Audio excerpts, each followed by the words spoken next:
안녕하십니까. 자, 이번 시간은 건축 구조, 자, 지방직 9급, 자, 6월달에 시행됐던 문제 같이 한번 풀어보도록 하겠습니다. 전반적으로 어려웠다는 평이고요. 네, 그리고 제가 봐도 좀 어려웠는데, 네, 건축 구조는 언제나 어렵습니다. 그렇기 때문에 어렵다 쉽다를 이제 평가하기 좀 어렵고요. 수험자 입장에서는 항상 그 꽈락 부분이 항상 문제가 되는 과목 중에 하나고요.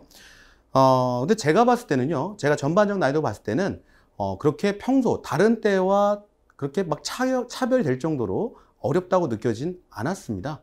물론 이제 제 관점과 여러분들 관점이 좀 다를 수 있는데요. 자, 전체적인 이제 여러분들 관점에서 제가 이제 투영돼서 봤을 때도 저번 시험과 즉 지난 2019년도와 비교했을 때 특이하게 어렵다라는 느낌은 아니었을 것이다라는 거죠. 자, 그리고 그 어렵지 않다는 느낌이 뭐냐면 국소적인 출제가 조금 줄어들었어요. 예, 국소적인 출제가 좀 줄어들고, 자, 그에 반면에 이제 기본적이고, 자, 그리고 항상 원리적으로, 자, 우리가 그런 기본적이고 원리적인 내용을 알고 있으면, 자, 그걸 응용해서 풀 수 있는 문제들이 출제가 된 거죠. 그래서 국소적인 건 좀 빠지고, 그 다음에 원리를 이용해서 이해하는 문제들이 많이 출제됐다라고 볼 수가 있습니다. 자, 그래서 여러분들이 아마 이제 기출문제 위주로 이제 암기형, 기출문제 회독형, 암기형으로 공부하신 분들이 저는 응용이나 원리 이해 부분이 조금 부족할 수 있기 때문에 좀 곤란을 겪으셨을 거고요. 자, 뭐 기본적인 개념이나 이해, 즉 건축 구조에서 쓰이고 있는 개념 이해를 충분히 숙지하신 분들은 오히려 조금 평소보다 더 쉽게 느껴지는 시험이었을 수도 있습니다. 자, 그러면 문제가 어떻게 나왔는지 저랑 한번 같이 보도록 하겠습니다. 자, 1번 문제는 상당히 기본적인 문제가 출제가 됐죠. 그죠? 자, 철공유도 구조에서 철근의 피복 두께에 대한 설명으로 옳지 않은 것은 뭐냐? 단 특수 환경에 노출되지 않은 콘크리트로 한다. 자, 그래서 제가 수업 시간에 이런 얘기를 했습니다. 자, 만약에 외워야 될 거를, 자, 전체 건축 구조에서 외워야 될 거 하나를 꽂아봐라. 라고 하면, 자, 우리가, 피복 두께, 철근의 피복 두께 관련된 표가 하나 있죠. 자, 그거가 가장 우선되는 암기다. 왜냐하면 그거는 무조건 나온다고 보니까요. 그래, 마찬가지로 1번 문제부터 나왔고요. 자, 의외로 그 표를 안 외워도 그냥 문제 풀 수 있게 나왔죠. 그러니까 동그라미 1번, 2번, 3번 같은 경우는 자, 그 표에서 나온 거고, 자, 그 다음에 4번 같은 경우에서 완벽한 답이 있잖아요. 피복 두께는 콘크리트 표면과 그에 가장 가까이 배치된 철근 중심까지가 아니고 철근 표면까지의 거리죠. 아주 기본적인 문제가 나왔습니다. 표면까지의 거리. 그래서 1번 문제, 즉 비책형을 선택하신 분들의 1번 문제는 좀 분위기 좋게 출발을 하셨을 것이다 라고 판단이 들고요. 자, 그 다음 2번 문제. 자, 2번 문제 같은 경우도 역시 다음 중 기초구조의 흙막이벽 안전을 저해하는 현상과 가장 연관성이 적은 것. 그러니까 흙막이벽의 붕괴라든지 그 다음에 흙막이벽에 이상을 일으킨다든지 아니면 흙막이 저면에 문제를 일으킨다든지 그런 것들에 대한 문제였죠. 그래서 잠깐 얘기를 해보면요. 자, 우리가 흙막이라고 하는 것은 이렇게 배치가 되겠죠. 그죠? 흙막이 땅을 파놓고 이렇게 해서 흙막이를 배치해 놨을 거예요. 그죠? 흙막이가 배치가 됐을 겁니다. 배치가 되고, 자, 첫 번째 나와 있는, 자, 다음 중 기초구조 흙막이벽 안전을 저해하는 현상과 가장 연관성이 적은 것. 그죠? 히빙 같은 경우는 딱 한마디로 얘기하면 중량차잖아요. 중량차. 즉, 흙의 중량차를 갖고 얘기를 하는 거죠. 그죠? 왜냐면, 자, 이쪽의 흙은, 자, 양이 많죠. 그죠? 그 다음에 이쪽의 흙은 저면의 흙은 양이 적죠. 그러니까 이쪽의 흙의 양과 이쪽의 흙이 차이가 나기 때문에 중량이 차이가 납니다. 여긴 중량이 크고요. 그 다음에 여긴 중량이 작을 거예요. 중량이 작다. 그렇기 때문에 이렇게 밀어내는 힘을 발생시키겠죠. 이걸 뭐다? 히빙. 우리가 어렸을 때 헤비급 하죠. 그죠? 히빙. 그 중량에 대한 내용이 되겠습니다. 자, 그 다음에 이제 보일링 같은 경우는 지하수위죠. 그죠? 지하수위가 여기 맺혀져 있다. 그죠? 지하수위. 자, 그 다음에 여기는 또 지하수위가 여기다. 그러면 물의 높이차가 발생하게 됩니다. 그럼 물의 높이차라고 하는 것은 우리가 다른 말로 하면 수두라고 얘기를 하죠. 그죠? 그러니까 물의 양, 즉 높이차에 의해서 힘의 양이 달라지게 되죠. 얘와 갖는 위치 에너지 차가 다르기 때문에 물이 밑으로 흘러내리고 이쪽으로 나오려고 하죠. 그죠? 그래서 요거를 보일링이다 라고 얘기를 하고요. 자, 그 다음에 파이핑은 자, 이쪽에 벽 표면에 관로가 이렇게 생기는 거죠. 관로가, 즉 파이프가 생기는 거죠. 파이프가 생기면서 이쪽에 있는 지하수라든지 아니면 피압수들이 일로 넘어오게 되는 현상을 얘기를 합니다. 그래서 세 가지 현상은 대표적인 것이고요. 자, 버페팅 현상이라고 하는 것은 어떤 현상이면 난기류, 즉 풍압. 풍화과 관련된 내용이에요. 그래서 난기류를 갖는 풍합에 의해서 발생하는 자, 불규칙한 건축물의 진동현상이에요. 건축물의 진동현상. 완전 관계없는 내용이죠. 완전 관계없는 내용. 그죠? 흑마기하고 완전 관계없는 내용입니다. 자, 버페팅. 자, 4번이 정답이 되죠. 자, 여기까지도 아마 분위기가 좋으셨을 거예요. 분위기 좋고. 자, 3번으로 가보겠습니다. 3번 완전히 분위기 좋죠. 그죠? 벽돌 구조에서 창문 등의 개구부 상부를 지지하며 상부에서 오는 하중을 좌우벽으로 전달하는 부재로 오른 것, 인방보. 네, 이거는 뭐 주는 문제가 하나 출제됐고요.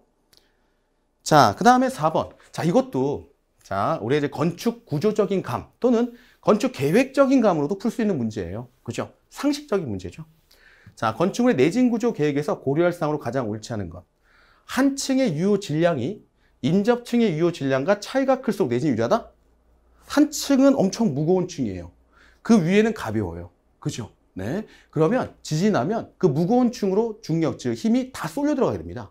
그럼 가벼운 층은 무거운 층에 의해서 전달되면서 그 힘이 전달되면서 가벼운 층은 무거운 층에 의해서 흔들려 버리게 됩니다.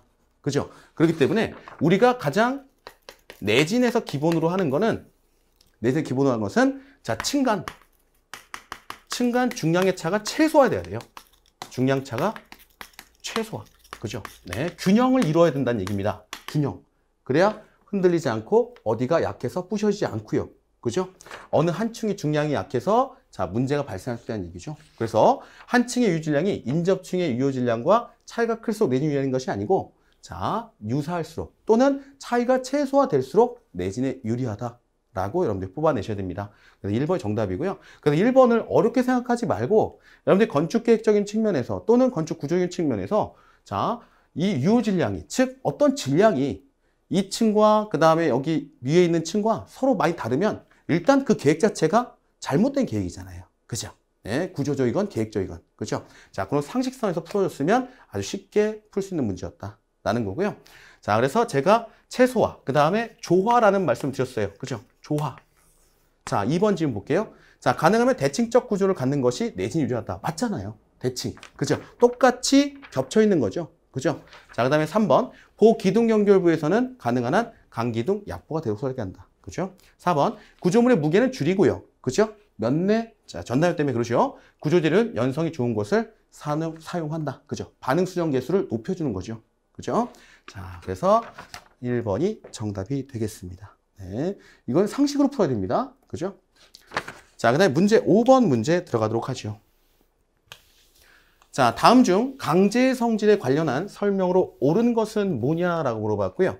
자, 림드강은 킬드강에 비해 재료의 균질성이 우수하다. 네, 옳은 것 찾는 게 틀린 거게 되겠죠? 그죠? 자, 우리가 탈산, 즉 산소를 빼내는 정도죠. 산소를 빼내는 정도. 탈산 정도에 따라서 강을 두 가지로 분류해요. 그죠? 뭐하고 뭐로 분류를 하면 림드강과 그 다음에 자, 킬드강으로 분류를 합니다. 림드강과 킬드강으로 분류를 해요. 킬드강. 자, 그럼 림드강은 탈산 정도가 약한 놈이에요. 탈산을 하지 않은 겁니다. 탈산을 거의 하지 않은 놈이에요. 탈산 공정이 거의 없던 놈이고요. 자, 탈산 공정을 거친 놈이 우리가 킬드강이라고 얘기를 해요. 자, 탈산을 하게 되면 재료의 균질성이 높아지게 됩니다. 재료 균질성이 높아진다. 즉, 킬드강은 탈산이라는 무슨 과정을 거친 거예요? 정제 과정을 거친 거죠.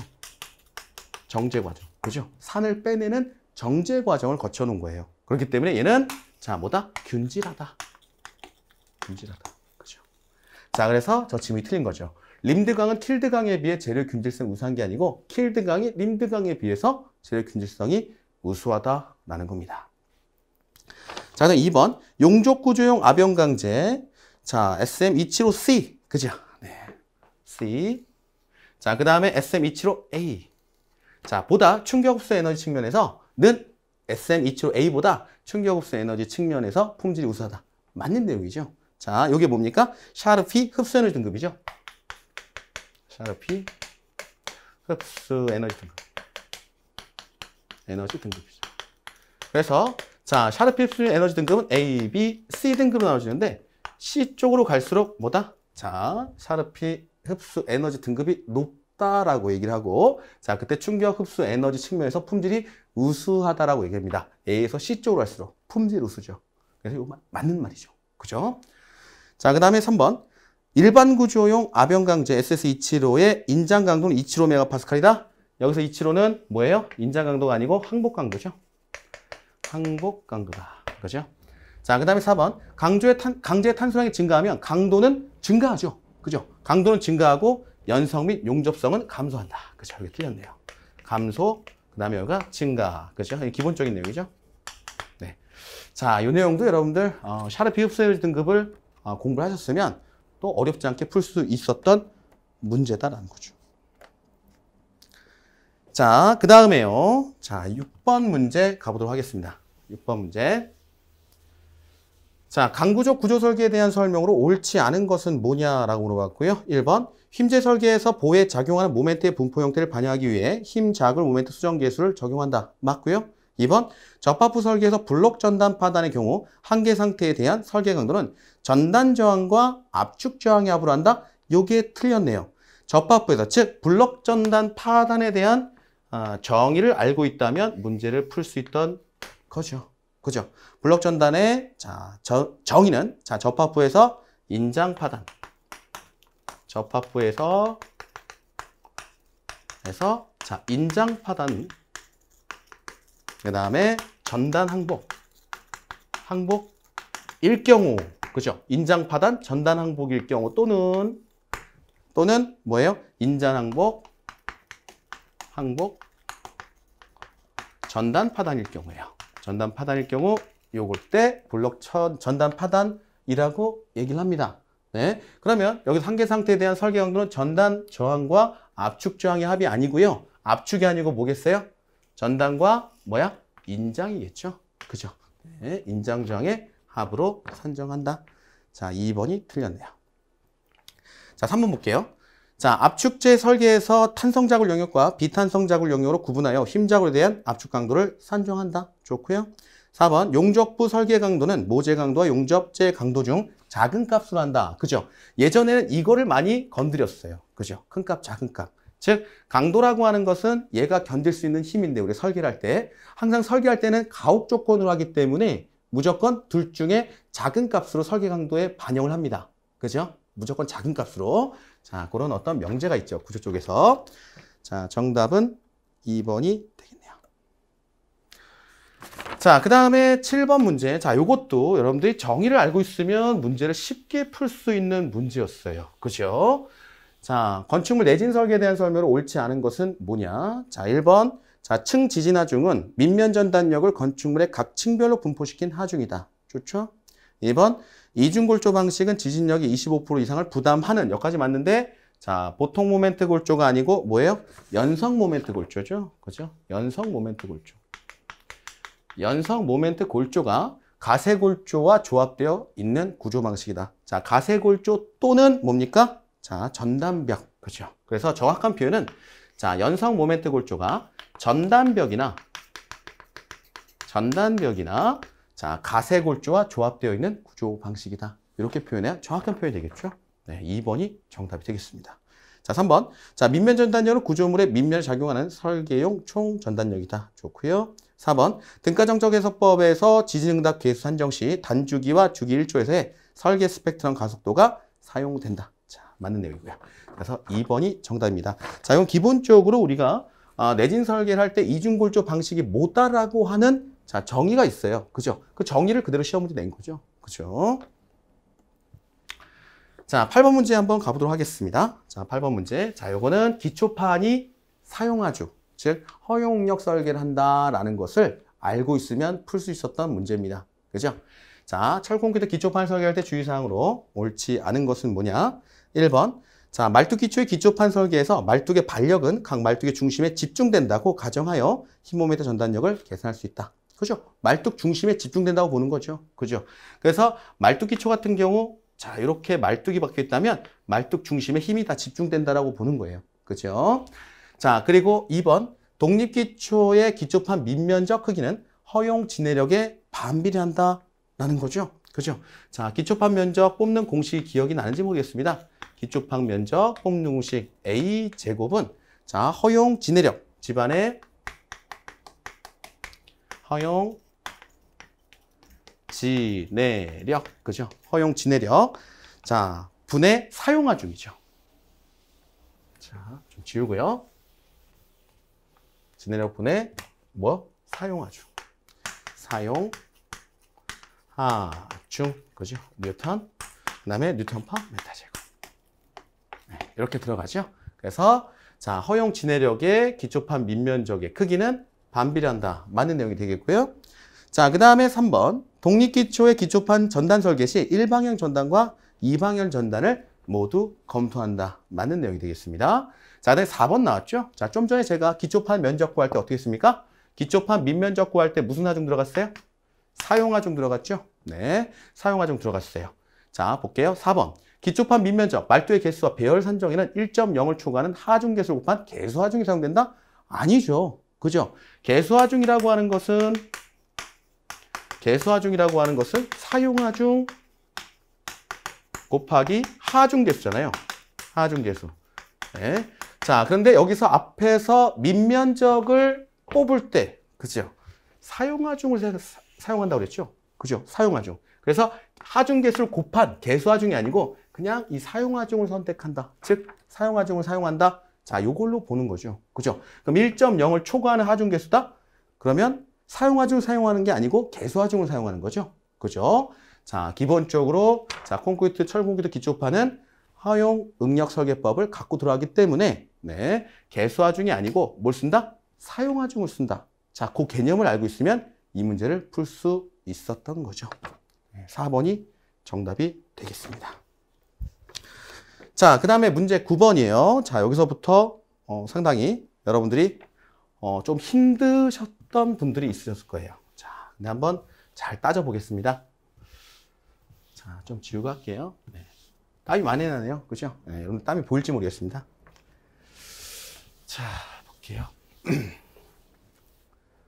자, 그림과 같이 등분포화 중 오메가를 받는 철콘크리트 캔틸레버 보의 설계에서 고려해야 할 사항으로 옳지 않은 것은 뭐냐? 단 이 아이는 일정하다라는 거고요. 자, 1번 볼게요. 자, 등분포화 중에 의한 보의 힘균열은 고정단 A 위치의 보 상부보다 자, 하부에서 주로 발생한다? 어디서 발생하겠어요? 그죠? 네, 힘균열이죠. 힘균열. 자, 요거 여러분들이 그대로 상식적으로 갑니다. 자, 한번 볼게요. 얘가 자, 구조적 감이에요. 자, 얘가 휘어지면 어떻게 휘어지겠어요? 위에서 등분포화중이 작용을 하면 얘가 이렇게 휘어지지 않겠습니까? 극단적으로. 맞나요? 그죠? 이렇게 휘어질 거예요. 그죠? 이렇게 휘어지면 자, 등분포화중에 의한 보의 힘균열은 고정단 A 위치에, 즉 A 위치에 보 상부보다는 하부에 주로 발생한다? 자, 여기가 많이 휘어요. 여기가 많이 휘어요.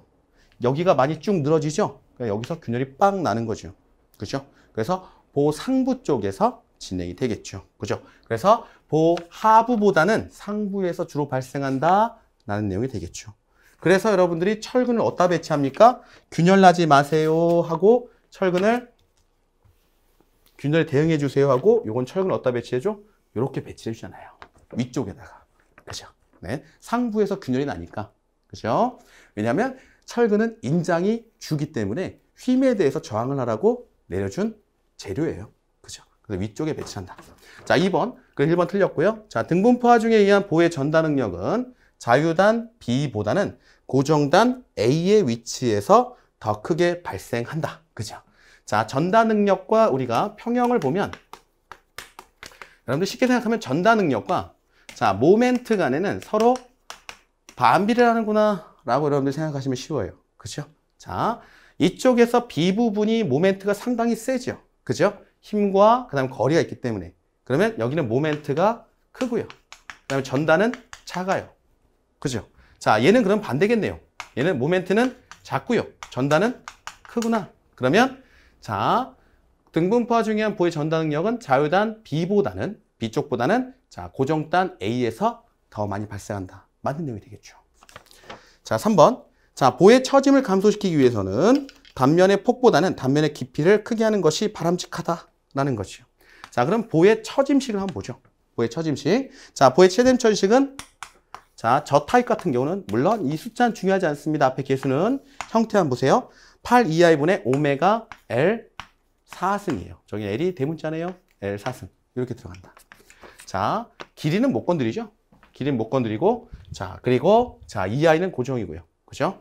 자, 그러면 우리가 만약에 자, 고정인데 요걸 한번 바꿔보자는 거예요. 자, 2i는 일정하다고 했는데 문제에서는 자, 2i를 좀 바꿔서 한번 해보자는 얘기니까 자, i를 한번 바꿔보자. i는 어떻게 들어가요? 12분의 bh 3승이 들어가죠. 그죠? 그럼 분모에 여기 들어가니까 요 bh 값이 커지면 뭐다? 처짐량이 작아질 거예요. 근데 b, 즉 폭과 그 다음에 깊이죠. h 깊이. 자, 폭은 요만큼만 줄죠. 깊이는 조금만 줄어도 3승이 줄어버리죠. 그죠? 그래서 자, 단면의 폭보다는 단면의 깊이를 크게 하는 것이 자, 처짐 발생을 최소시키는 방법이다. 이렇게 이해가 될 수 있습니다. 자, 그 다음에 4번. 힘에 저하기 위한 자, 위한 주인장 철근은 보하부보다 상부에 배근한다. 맞죠? 네, 이렇게 들어가죠. 자, 이게 말로 그야말로 구조적 감으로 풀어주는 문제가 되겠다라는 겁니다. 자, 그 다음에 10번 문제 볼게요. 자, 이거는 구조적 감보다는 암기형 문제였어요. 그죠? 암기형 문제. 자, 어렵죠. 네. 최대 처짐의 식을 다 알고 있어야 문제를 풀 수 있는 문제였고요. 자, 델타 B와 그 다음에 델타 A 대 델타 B에 대해서 물어보고 있잖아요. 네, 상당히 어려운 문제였습니다. 자, 요거는 고정단의 집중하중이 발생하는 경우고요. 그 다음에 요건 고정단의 모멘트가 발생하는 경우예요. 그죠? 끝부분에. 자, 고정단이 있고, 자, 자유단 쪽에서 모멘트가 발생하고, 이건 고정단이 있고, 자유단에서 집중하중이 발생하는 경우죠. 자, 요 같은 경우, 델타 A는요, 델타 A는, 자, 델타 A는 3-2i분의, 자, PL 3승입니다. PL 3승. 이렇게 구해주고요. 자, 그 다음에 델타 B는 2-2i분의 M, 모멘트 L 제곱. 이렇게 구해줘요. 자, 근데 모멘트는 우리가 PL로 주어져 있죠. 요 식을 바꿔볼게요. 자, 2-2i분의, 자, PL의, 자, L의 제곱. 다시 바꾸면 2-2i분의 PL의 3승. 이렇게 잡히네요. 그죠? 자, 그럼 여기서 식을 들어가겠습니다. 자, 델타 A는 3-2i분의, 자, PL 3승. PL 3승 대, 자, 2-2i분의 PL 3승. 이렇게 들어가겠네요. 그죠? 네. 그러면 똑같으니까 다 없어지죠. 그럼 뭐만 남냐면 3분의 1 대 2분의 1. 자, 이렇게 나오죠?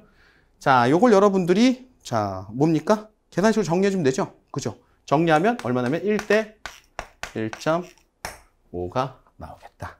네, 정답 얼마? 3번이 정답이 되겠죠? 자, 이 문제 같은 경우는 구조적 감보다는 자, 우리가 델타 A, 즉 처짐량을 구하는 공식, 그 형식별로 제 고정단의 자, 자유단 부분에서의 집중하중 작용할 때, 그 다음에 고정단의 자유단 부분에 모멘트가 작동할 때, 자, 그때의 처짐량 공식을 알고 있냐를 물어보는 문제였습니다. 그러니까 이거는 암기형 문제이기 때문에 좀 어려웠던 문제죠. 그죠? 자, 많이들 찍죠. 그죠? 네. 찍을 땐 3번이다. 뭐 이런 내용을 얘기를 하는데, 네, 이건 3번이 답이었죠. 그죠? 네, 3번 찍으신 분들은 한 문제를 건지시게 되겠다라는 겁니다. 자, 그 다음에 11번 문제 보겠습니다. 자, 건축구조 기준에 의해 구조물을 강도 설계법으로 설계할 경우 소요 강도 산정을 위한 하중 조합으로 옳지 않은 것은 뭐냐? 여기서 뭐 D는 고정하중, L은 활하중 뭐 쭉 나오죠? 그죠? 자, 그래서 이런 강도 설계법에서 우리가 자, 조합 부분을 여러분들이 아마 많이 공부를 하셨을 거예요. 그죠? 네, 요 부분이 틀렸죠? 3번 부분이 틀렸습니다. 그죠? 0.9D 플러스 1.3 윈드. 네, 요게 틀렸죠? 네, 완전 암기형 문제였어요. 네, 3번이 정답이 되겠죠. 자, 그 다음에 12번 문제입니다. 12번 문제. 자, 단면계수의 특성에 대한 설명으로 옳지 않은 것은 물어봤죠. 자, 이 문제는요, 여러분들이 뭘 생각해서 풀 수 있었냐면, 단면계수 식을 하나만 기억을 했었어도 문제를 풀 수 있었던 문제입니다. 자, 단면계수를 일반적으로 우리가 뭐라고 하냐, Z, 이렇게 해서 풀었던 기억이 날 거예요. 그죠? Z는 자, 탄성 단면 계수일 경우에 6분의 BH 제곱 이렇게 뽑죠. 6분의 BH 제곱 이렇게 뽑습니다. 네, 요것만 알면 문제 풀 수 있다. 무슨 얘기인지 이제 한번 보도록 하죠. 1번, 단면 계수가 큰 단면이 휨에 대한 저항이 크다. 좋죠? 자, 단위는 4제곱미터, 그 다음 밀리미터 4승, 센티미터 4승, 밀리미터 4승 등이며 부호는 항상 정이다. 틀렸죠? 그죠? 네.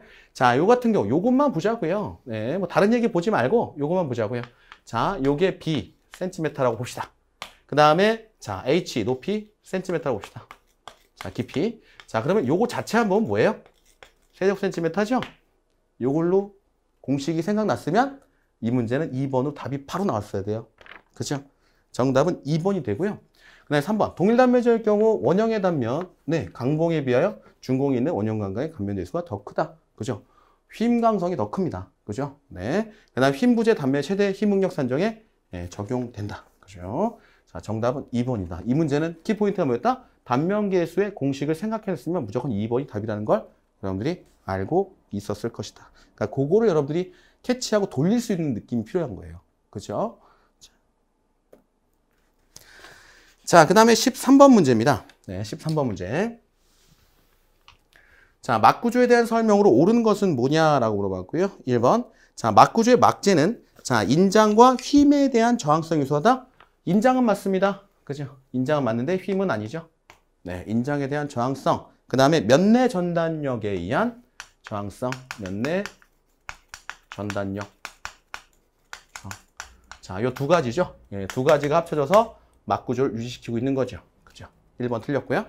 2번. 자, 습식구조에 비해 시공기간이 길지만 짧죠. 그죠? 건식구조니까 물 쓸 일이 없으니까 네, 시공기간이 짧고요. 자, 겨울철에도 할 수 있다는 얘기죠. 물 쓰는 공사 같은 경우는 너무 덥거나 그 다음에 너무 춥거나 하면 하기가 힘들어요. 근데 막이다 보니까 건식, 즉 물이 안 들어갑니다. 그래서 춥거나 덥거나 다 할 수 있죠. 그래서 시공기간에 제약을 받지 않고 시공기간이 짧습니다. 자, 내구성 부분은 모르는 일이에요. 네, 막구조를 잘하면 내구성이 좋고 못하면 적은 겁니다. 근데 일반적으로 내구성 자체도 습식구조에 비해서 건식구조가 좋죠. 왜냐하면 콘크리트라고 하는 게 대표적인 습식구조죠. 네, 문제와 상관없는 얘기 잠깐 연관시켜 하겠습니다. 콘크리트가 대표적인 자, 습식구조예요. 습식구조죠. 이 습식구조가 갖고 있는 가장 맹점이 뭐냐면 중성화 작용을 한다는 얘기예요. 중성화 작용과 그 다음에 건조수축이 있어요. 건조수축, 그 다음에 팽창 이런 것들이 물에 의해서 다 작동을 하게 됩니다.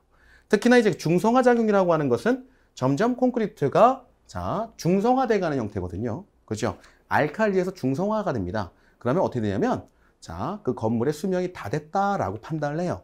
그래서 여러분들이 어디 재건축하는 데 있죠? 그죠? 재건축하는데 자, 구조 안전검사에서 불통과 그죠? 구조 안정이 안 좋다라고 그러면 어떻게 돼요?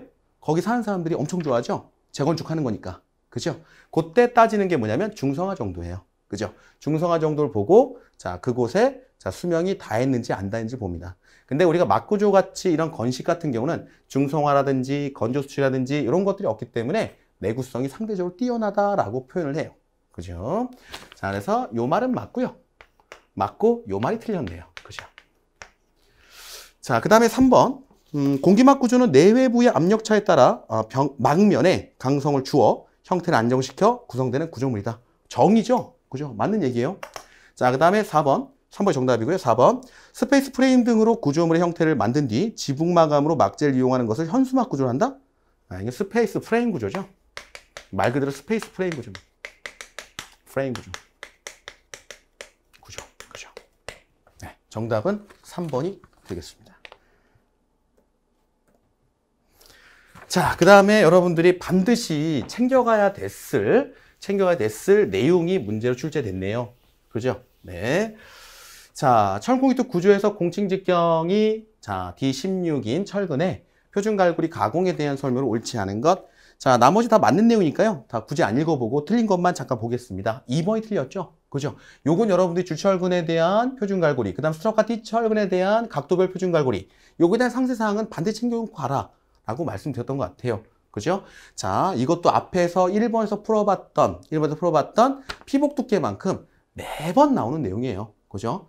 자, 3번, 2번이 틀렸죠? 주철근에 대한 구시도 표준가구의 구부림 내면 반지름은 자, 공칭직경의 2배가 아니고요. 공칭직경의 몇 배? 3배 이상으로 진행을 해줘야겠죠? 공칭직경의 3배 이상으로 진행을 해줘야 된다. 그죠? 자, 요거는 공부를 하고 왔어야 됩니다. 그죠? 요거 틀리면 공부 안 한 거예요. 자, 됐고요. 자, 15번. 자, 15문제는 이게 뭐 계획 문제인지 아니면 구조 문제인지 헷갈리는 문제죠. 그죠? 자, 목구조 절충식 지붕틀에 지붕 뒤에서 동자기둥이나 대공을 세울 수 있도록 지붕보에서 도리 방향으로 짧게 된 부재. 자, 그걸 우리가 우미량이라고 하죠. 그죠? 계획에서도 나오고, 그 다음에 구조에서도 나오는 내용이 되겠습니다. 석가래, 중도리, 추녀. 자, 이거는 계획에서 공부를 하셔야 됩니다. 네, 됐습니다. 자, 이거는 2번 정답이 되고요. 이런 문제 어려운 문제죠. 갑자기 이렇게 나오면. 자, 그 다음에 16번 문제예요. 자, 기초저면의 형상이 장방형인 기초구조 설계 시 탄성이론에 따른 즉시치마량 산정에 필요한 요소로 옳지 않은 것. 자, 이렇게 우리가 기초구조 설계할 때 즉시치마량 산정을 탄성이론을 따를 때도 있고 아니면 자, 제하시험, 즉 평판 제하시험에 의해서 할 수 있습니다.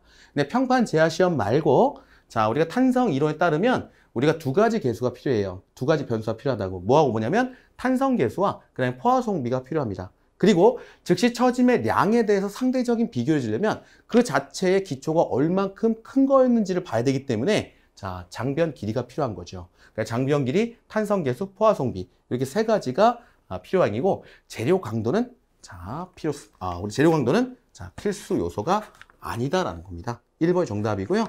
자, 이건 KDS상에 명확히 되어 있는 거고, 자, 탄성이론에 따른 거는, 자, 뭐다? 탄성계수와 포화송비가 필요하고요. 그 다음에 즉시치마에 대한 비교를 봐야 되기 때문에 그게 얼마큼 긴 거냐, 얼마큼 규모를 갖고 있는 거냐라는 걸 봐야 되기 때문에 장변 길이가 필요한 거죠. 그죠? 그래서 2, 3, 4가 맞고요. 1번이 틀린 내용이 되겠습니다.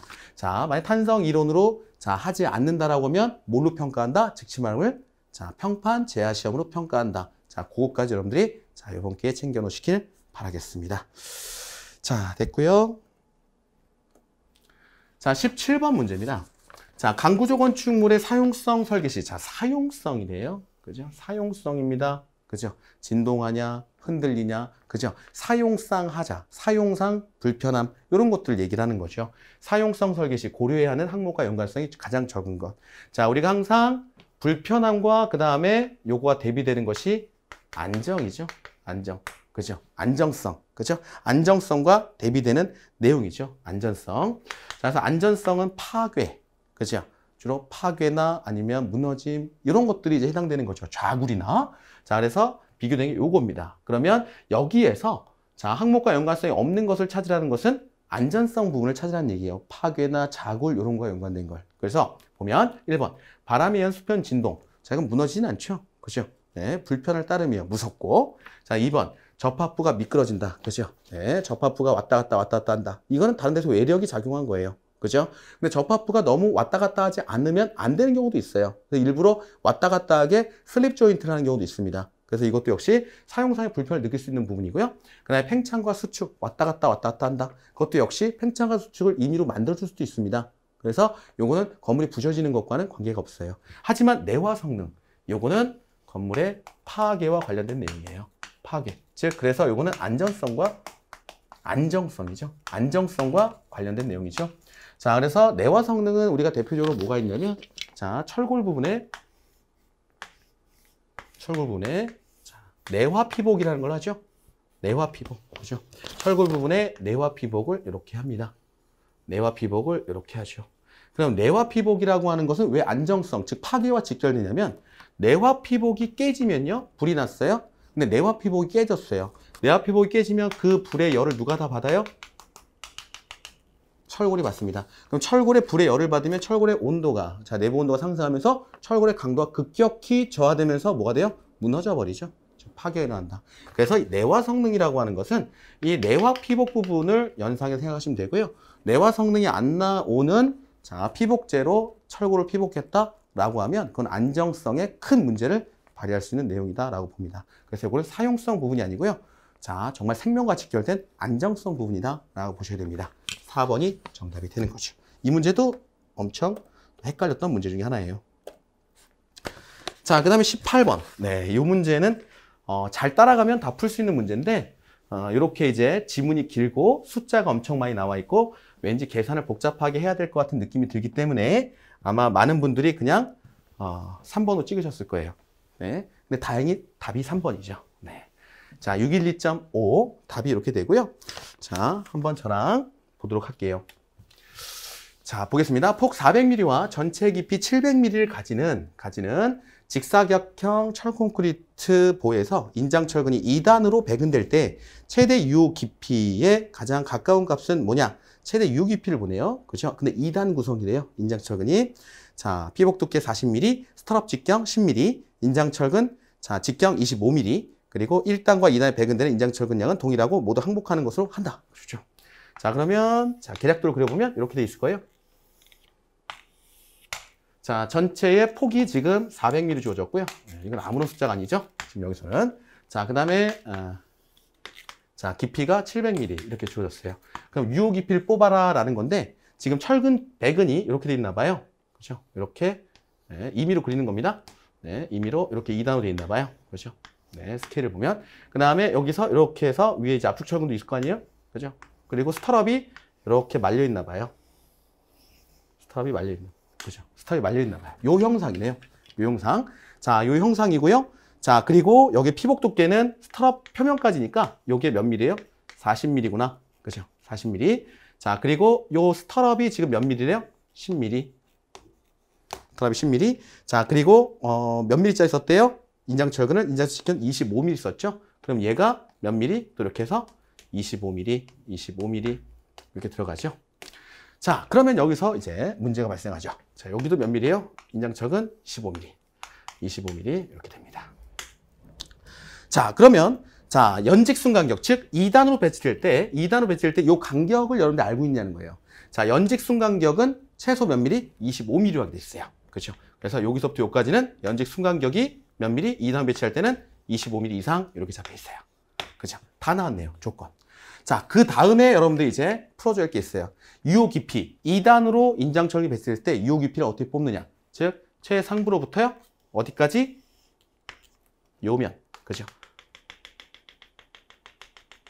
하부 인장철근과 상부 인장철근의 중간. 그죠? 거기까지를 유호 깊이라고 봅니다. 그렇죠? 유호 깊이. 자, 그러면 유호 깊이는 깊이라 P라고 썼네요. 그죠? 발음 기호대로 썼네요. 자, 유호 깊이는 어떻게 됩니까? 전체 700. 그죠? 그다음 마이너스 볼게요. 뭐부터 빼야 되죠? 40mm 뺄게요. 40mm 빼고요. 그 다음에 또 뭐 빼야 돼요? 10mm 빼죠. 스터럽. 자, 그 다음 또 뭐 빼야 돼요? 25mm 인장철근. 자, 그 다음에 또 뭐 빼야 돼요? 요거의 반이니까 25 나누기 2. 그죠? 25 나누기 2. 자, 12.5. 그죠? 자, 요거 여러분들이 빼주시면 어떻게 돼요? 612.5. 이렇게 나오죠. 네. 알고 보기 쉬운 문제였죠? 근데 아마 여러분들이 조금 어려웠던 게 뭐냐면 그럼 유호 깊이를 여기서부터 최상단부터 어디까지 잡느냐를 헷갈려서 문제를 푸셨을 거예요. 그죠?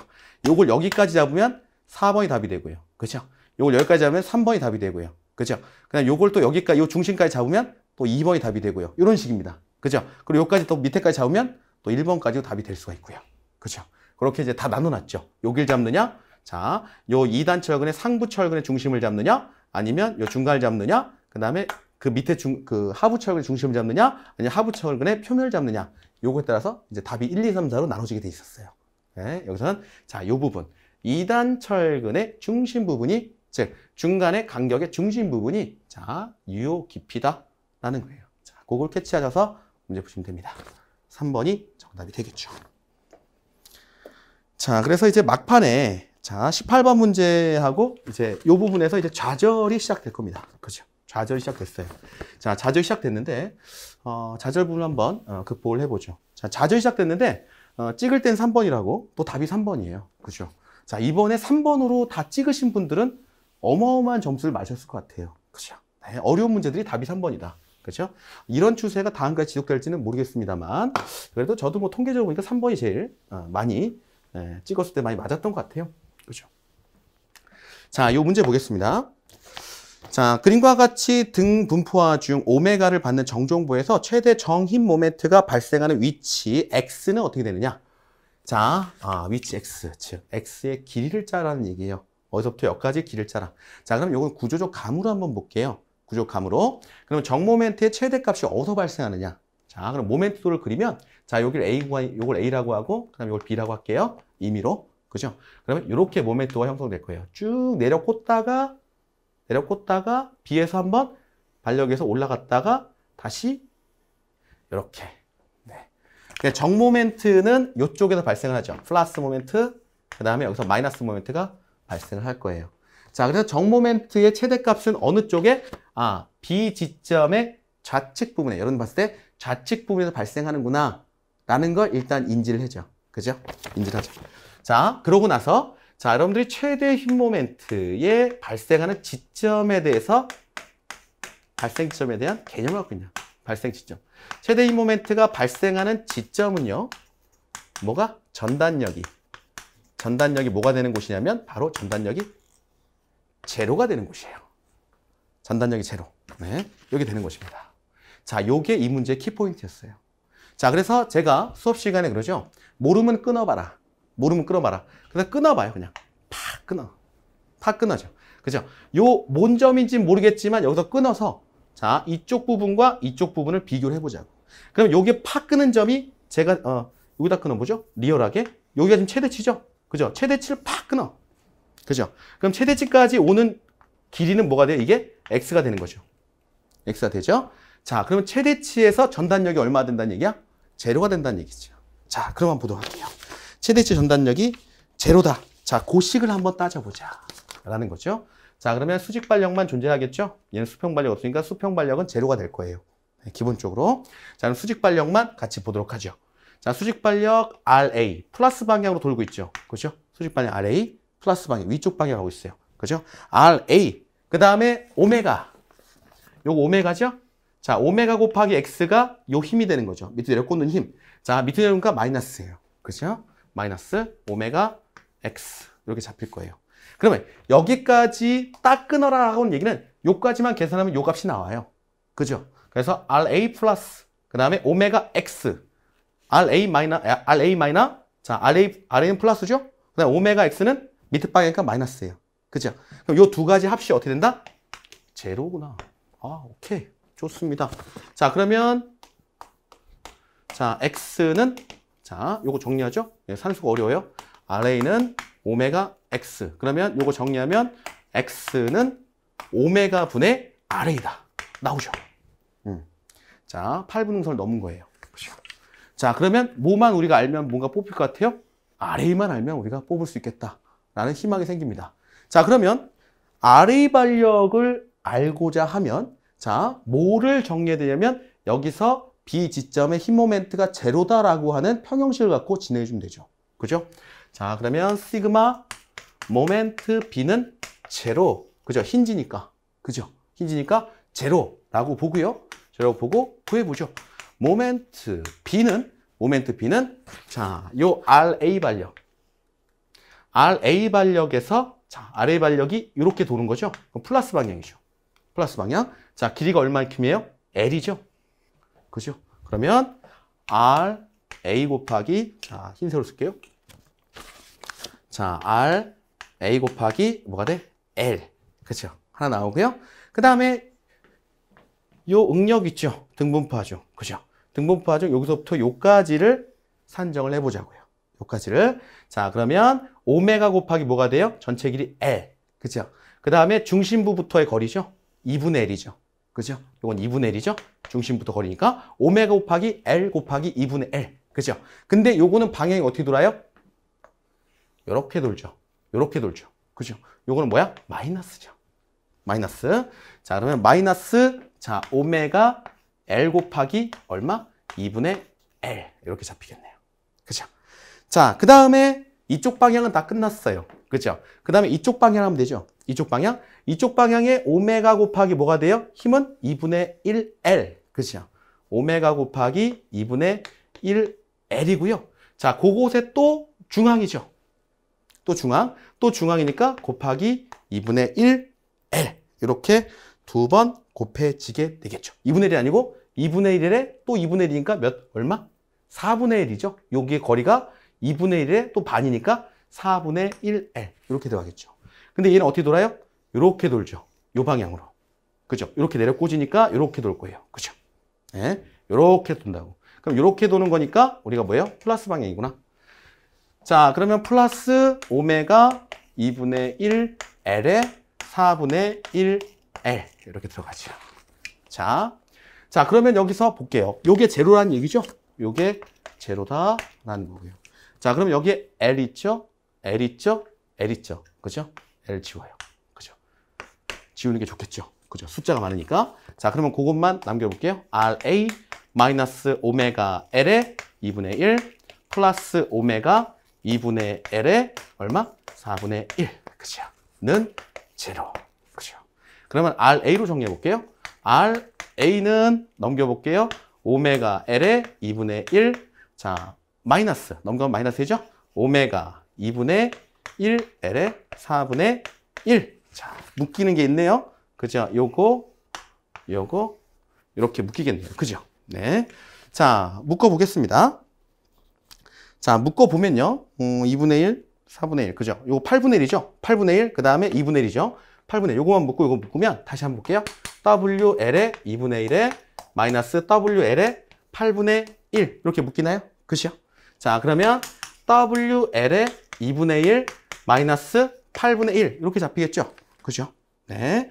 자, 잡히면, 자, 요 계산하면 WL은 자, 8분의 3이 나옵니다.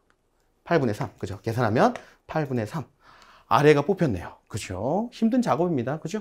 자, 이렇게 옮겨가면, 자, 오메가 분의 RA는 얼마예요? WL의 8분의 얼마? 3. 그죠? 자, 그러면 오메가 없어지고 뭐가 남아요? 8분의 3L. 정답 몇 번? 정답은 3번이 되겠네요. 네. 엄청 어렵죠? 그죠? 자, 엄청 어려운데 만약에 여러분들 시간이 있으면 이걸 푸는데 만약에 아이디어가 생각나면 푸는 거고요. 아직 생각 안 나면 아마 찍으셨을 텐데. 자, 그래도 다시 한번 리마인드 해보겠습니다. 리마인드. 왜냐면 이 유형의 문제는 계속 출제되는 유형의 문제예요. 처음 본 것 같지만 계속 나오는 유형의 문제다. 자, 단계를 한번 잡아볼게요. 자, 먼저 뭐다? 자, 지점 A. 그 다음에 지점 B를 잡는다. 지점 B를 잡아요. 자, 그 다음에 여기서 문제 물어보는 건 최대 정힘 모멘트가 발생하는 위치 X다. 그러면 최대 정힘 모멘트의 위치가 대략적으로 어딘지를 여러분들이 찍어봐야 돼요. 대략적으로 어디예요? 힘 모멘트 그려보면 이렇게 해서 이렇게 가겠구나. 그러면 최대 힘 모멘트는 이쪽 부분에 발생하겠구나. 라는 거고요. 최대 정미 모멘트가 발생한다는 것은 전단력이 어떤 지점?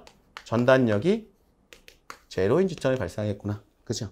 전단력이 제로. 자, 그거를 뚫어보기 위해서 쫙 끊어요. 최대 지점에서. 그럼 요 지점을 기준해서 요 부분을 전단력을 계산을 하는 거죠.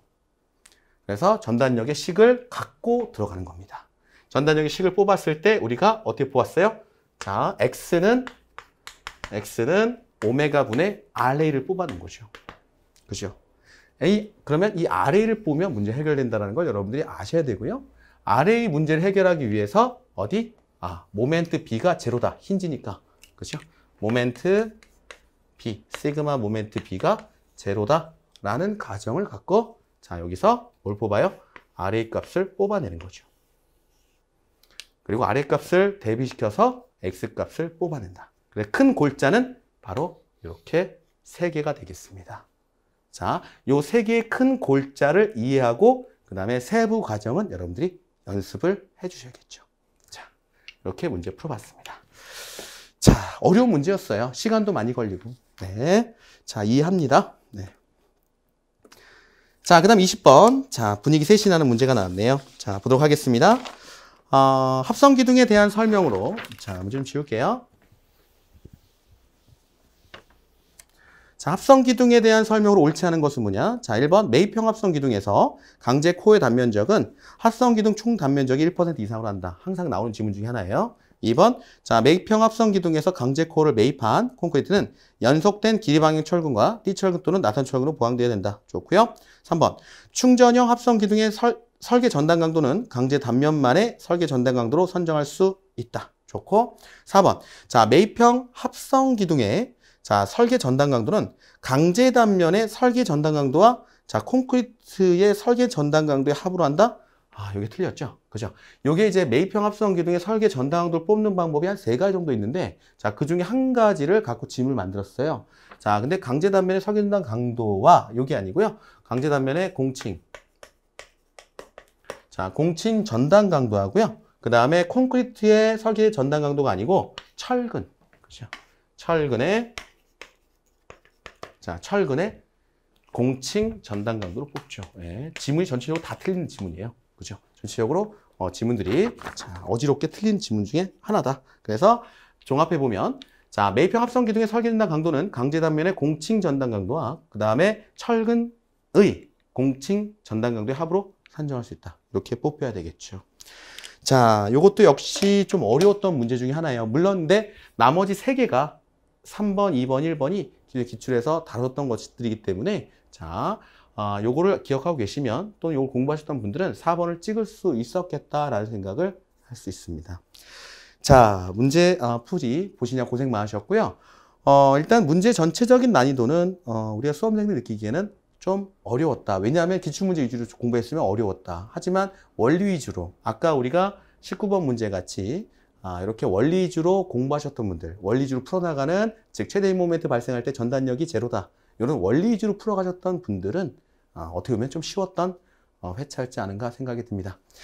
자, 모두들 좋은 결과 있길 바라겠습니다. 감사합니다.